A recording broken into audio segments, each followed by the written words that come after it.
বৈশাখ মাসের শেষ আর মে মাস, mid of the মে। আর কলকাতায় এই মুহূর্তে দাঁড়িয়ে আছি আমি বিশ্ব বাংলা গেটের সামনে। প্রচণ্ড গরম, যেরকম মানে ভাবা গেছিলো যেরকম গরমটা পড়বে তার থেকে অনেক বেশি গরম কলকাতায় এই মুহূর্তে। আর এখন দুপুর 3টে, তো একদম চূড়ান্ত গরম এই মুহূর্তে, ঝরঝর করে ঘাম পড়ছে। আসলে একটা ব্যাপার হচ্ছে কি, এই যে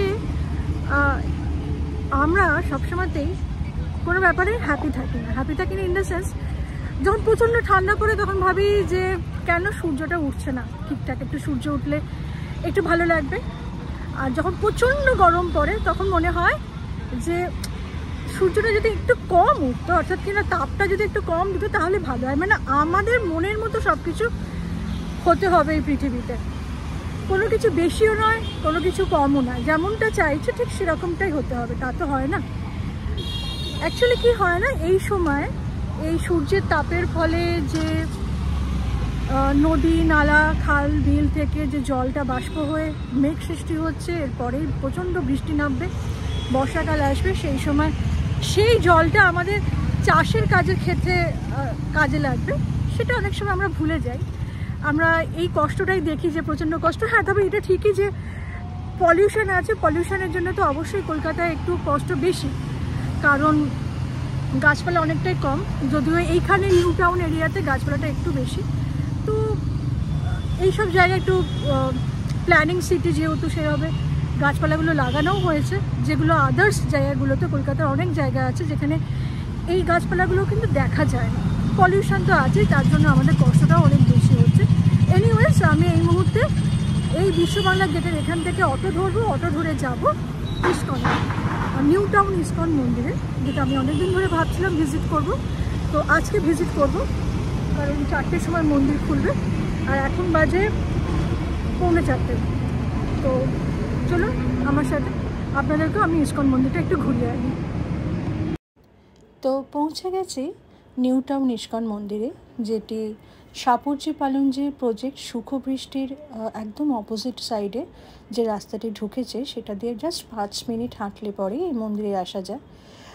এটা মেন মন্দির। আর ওই যে ব্লু কালারের যে বাউন্ডারিটা দেখতে পাচ্ছেন, ওখানে কনস্ট্রাকশন হচ্ছে, ওখানে আরও বড় করে মন্দির বানানো হচ্ছে এবং আরও অনেক বড় ভাবে এই ইস্কনটাকে সাজানো হচ্ছে। আর এখানে আরও অনেকগুলো জিনিস করা হবে, যদিও এখনও সব কিছু কমপ্লিট হয়নি, অনেক বড় এরিয়া। চলুন আমি আপনাদেরকে এইখানটা পুরো ঘুরিয়ে দেখাই কি কি আছে এখানে। এখানে অনেক বড় গোশালা হতে চলেছে, আর কি কি হচ্ছে চলুন দেখি। প্রথমে বলে দিই যে এরিয়াটা কিন্তু অনেক বড়, কিন্তু এখন ইস্কনটা রাইট নাও অনেকটা ছোট আকারে করা হয়েছে এই মন্দিরটা, যে মন্দিরটা ওরা বলছে যে ভবিষ্যতে অনেক বড় করতে যাবে, যেটা আমি দেখালাম কনস্ট্রাকশন এরিয়া যেখানে কনস্ট্রাকশন হচ্ছে। আর যেটা আমি দেখালাম যে এখানে ভোগ প্রসাদ গ্রহণের জায়গাও রয়েছে। আর বিশ্ব বাংলা গেট থেকে তো অটো করে আমি রিজার্ভ করে চলে এলাম, আপনারা ওলা উবের করে আসতে পারেন, নিজেদের প্রাইভেট কার নিয়ে সোজা চলে আসতে পারবেন। সুখবৃষ্টি ইজ দ্য ল্যান্ডমার্ক, সুখবৃষ্টির ঠিক অপোজিটে হচ্ছে আমাদের এই ইস্কনটা। একটুখানি ঢুকে জাস্ট সুখবৃষ্টির অপোজিটে যে রাস্তাটা ঢুকেছে, ওই রাস্তাটা দিয়ে জাস্ট ঢুকে just 5 minutes away from the Sukhbrishti. এই হচ্ছে সেই ইস্কন মন্দির নিউ টাউন। চলুন এই মুহূর্তে ইস্কনের গিফট শপে এসছি। প্রতিটি ইস্কনেই তাদের নিজস্ব গিফট শপ আছে এবং এই যেখানে যে সমস্ত প্রোডাক্ট আপনারা দেখছেন, এই সমস্ত প্রোডাক্ট এনাদের নিজেদের হাতে বানানো। সেটা আপনাদের এখানে যেমন ধরুন ঘি আছে,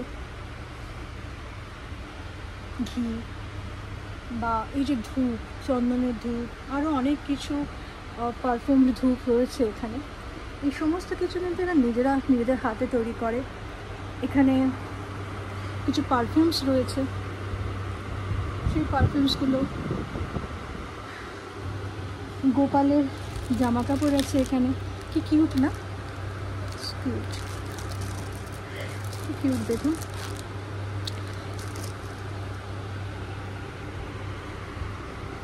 এই সমস্ত জিনিসগুলো, এবং আমি কিছু একটা জিনিস দেখাই আপনাদেরকে। এখানে কি সুন্দর এনারা কুকিজ বানিয়েছে, nimki cookies, and I think this is dry banana cookies, Nimki.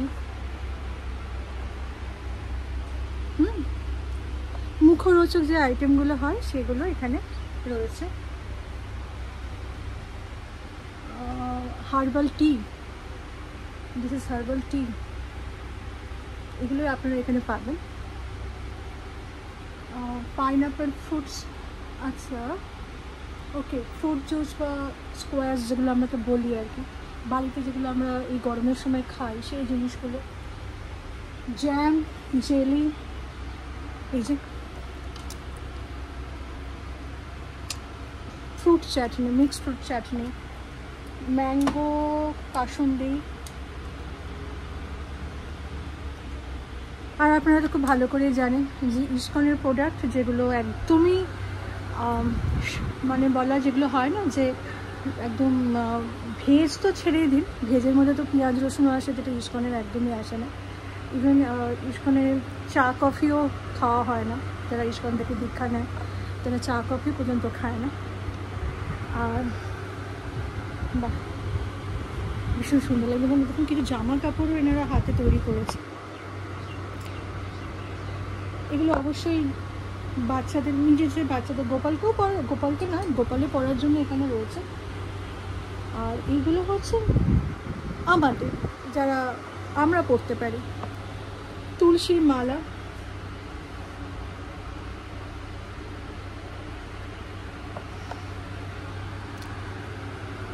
So নিজেদের জন্য নিয়ে যেতে পারি, বা আপনারা যদি কাউকে গিফট করতে চান সেটাও করতে পারি।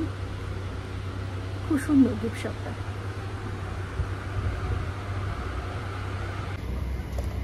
কি কি পাওয়া যাচ্ছে এখানে? এখানে রোল পাওয়া যায়, পনির রোল, ভেজিটেবলস রোল, পনির চাউমিন রোল, আর সামোসা চাট, সামোসা, চাউমিন তো আছেই, পনির চাউমিন, ভেজিটেবলস চাউমিন, ফুচকা পাওয়া যায়, দই চাট, পাপড়ি চাট। আচ্ছা, ফুচকাও পাওয়া যায়? ফুচকা পাওয়া যায়, ওকে, fruit juice, mosambi, watermelon, ice cream. এখানে যা কিছু হয় সব ভগবানকে অফারিং করে ভোগ লাগিয়ে সেইটা প্রসাদ হিসেবে ভক্তদের কাছে বিক্রি করা হয়, সবার কাছে।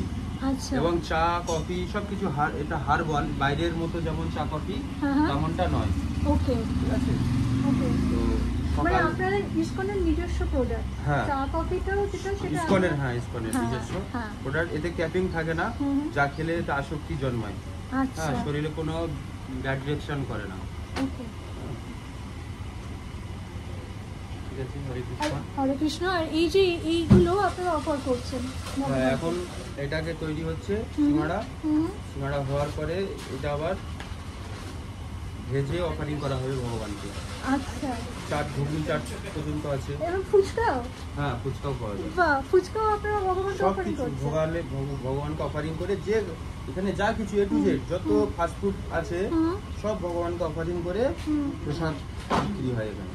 বাহ, আপনারা শুনলেন তো, এখানে যা কিছু আপনারা পাবেন এই ফুড কোর্টে। ভাববেন না যে এই ফুড কোর্টেই সেটা বানানো হচ্ছে এবং আমাদেরকে সার্ভ করা হচ্ছে। বেসিক্যালি এখানে যা হচ্ছে সমস্ত কিছু ভগবানকে আগে আমরা অফারিং করি, মানে তাকে আগে দিই ভোগ প্রসাদ হিসেবে, তারপরে সেই ভোগটা আমরা প্রসাদ হিসেবে এগুলো এখানে যা যা মেনুগুলো শুনলেন, এখানে প্রাইসগুলো আপনারা এখানে লেখা আছে, আপনারা দেখে নিতে পারেন। খুবই রিজনেবল প্রাইসে গৌরাঙ্গ ফুড কোর্টে কিন্তু আপনারা এই সমস্ত জিনিসগুলো পেয়ে যাবেন। গৌরাঙ্গ ফুড কোর্টে এখানে বসার ব্যবস্থা রয়েছে।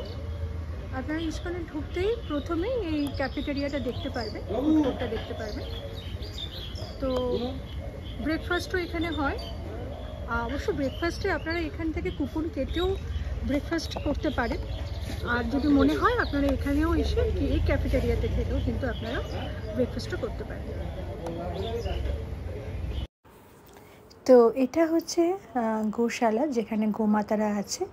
কিন্তু বলা হচ্ছে এখানে সব থেকে বড় গোশালা তৈরি হবে, যেখানে অনেক গোমাতাকে রাখা হবে। দেখা যাক ভবিষ্যতে প্রজেক্টকে। মহাপ্রসাদ কিন্তু আপনারা এখান থেকেও সংগ্রহ করতে পারেন।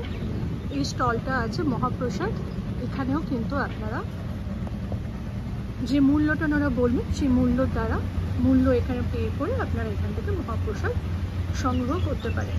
টাইমিংটা আমি একটু দেখিয়ে দিই কাউন্টারে আপনাদের সুবিধার্থে।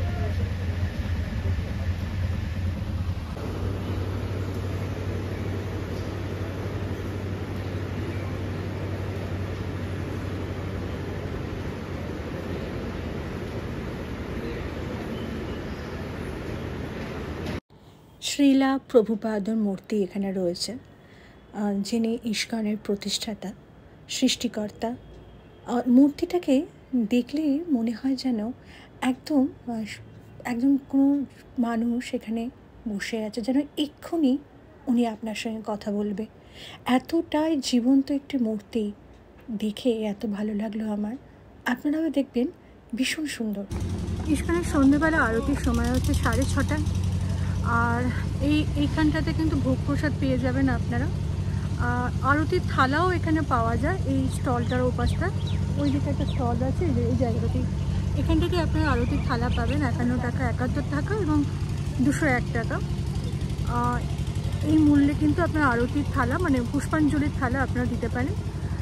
আর 7:30টার সময় কিন্তু একদম পাক্কা সন্ধ্যে 4:30টার সময় আরতি শুরু হয়। আমি জানি না আমি সময় পাবো কিনা থাকার, যদি সময় পাই আমি থাকার চেষ্টা করব, দেখাবার চেষ্টা করব, আর তা না হলে আমি অন্য আরেকদিন দেখাবো আপনাদেরকে। সুখবৃষ্টির ঠিক অপোজিটে এই রাস্তাটাই ইস্কনের দিকে গেছে, আর এত সুন্দর রাস্তা আমার মনে হলো আপনাদের সঙ্গে শেয়ার করি। তো আজকের ব্লগটা আমি এখানেই শেষ করছি। সূর্যাস্ত হচ্ছে, সূর্য অস্ত যাচ্ছে। আর আজকের ব্লগ কেমন লাগলো, আর আপনারা যদি কোনো কিছু জানতে চান ISKCON regarding, new town ISKCON regarding, আমাকে বলবেন, আমি নিশ্চয়ই আপনাদেরকে হেল্প করার চেষ্টা করব। আর প্রচণ্ড গরম পড়েছে, নিজেদেরকে খেয়াল রাখুন।